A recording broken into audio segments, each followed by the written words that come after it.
I'm Dave once again with Operation Eagle's Wings. We're having a wonderful day here in Madras at the air show of the Cascades, and we're talking to some friends with Honor Flight. Now, Honor Flight is an effort to take World War II veterans to the World War II Memorial in Washington, D.C. You can donate to that worthwhile cause by going to bendheroes.org. That's www.bendheroes.org. Now, Roy Bunting of Redmond was a participant of Honor Flight. He was a veteran that Honor Flight took back to Washington, D.C. to see all the World War II memorials, including the raising of the flag on Mount Suribachi at Iwo Jima. In fact, you saw them raise the flag. I saw them raise the flag, you bet. I was aboard ship at the time, and they notified us that they were going to raise the flag. This was the second time they raised it.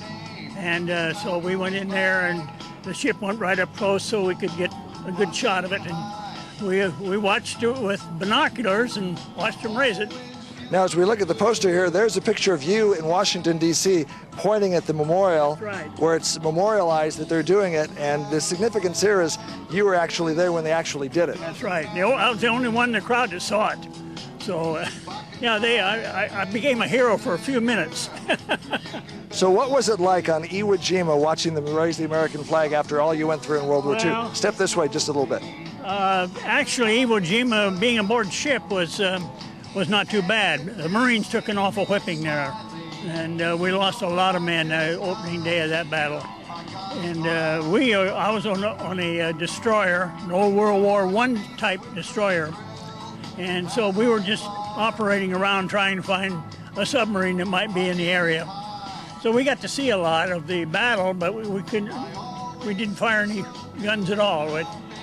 We let the Marines do all the fighting, and I guess we lost about 1,000 Marines there in that landing. We thank them for giving their lives for the service of their country. So Honor Flight, you went on Honor Flight this year, which is an effort to take World War II veterans back to see the World War II Memorial and others. Right. What did it mean to you to be on Honor Flight and be able to go back and see those memorials? Well, you know, I said to myself, this is about one of the best things that ever happened to me, is to go back, because I had never been in Washington, D.C. before, and I'd heard so much about the memorial, and I was nominated to go and got the chance to go with this group. We had more fun than a bunch of boys, and really it had a real meaning to me, because I was in the Navy before the war started. We were off of Pearl when it was hit. We stayed in the war the whole stretch of the war, and seeing this memorial is a beautiful memorial, and I think every World War II veteran should be able to go back and see it. I really do. I hope our nation support this program, because it's sure worthwhile. Now, what does it personally mean to you when you see programs like Honor Flight and other efforts to honor veterans and World War II veterans as well? Well, you know, only one other thing that happened to me in my life, and that was my marriage. My marriage was important to me, and next came that, I think, really. It is a true meaning of what is happening in our country today. You know, we're in so much trouble, and it seems like it's never going to end. And to go back and see this and see what we were part of and what we did, you don't realize how big a war it really was, and how great you feel having the opportunity to go back there and see all this. We had a group of youngsters that was there from Ohio. These were all high school graduates. They were all dressed in green shirts. And we met with them, and gosh, I don't know how many thousand there were of them, but there was just kids everywhere. And the youngsters were part of the most wonderful part of the trip. Now, let's talk about youngsters. We're looking at some kids from, where were these kids from? Ohio.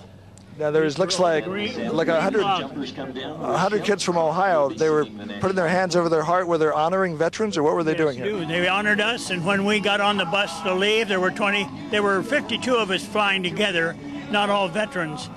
And when we got on the bus to leave, they all lined up and saluted us, give us a hand salute as we pulled out. And I tell you, it just breaks your heart. You just say to yourself, well, that's one of the best things I ever did in my life. Well, thank you for your service to your country. I sure appreciate it. Thank you for being there in Iwo Jima in World War II, and for those who didn't make it back, and for those who did, thank you. We got a lot of men that are still fighting. Let's hope they come home soon. What message do you have for those folks that are still fighting? Well, the only message is you're doing it for the finest country in the world, and we all believe in what you're doing. But please come home soon. What message do you have to the country for supporting the troops that are currently serving overseas?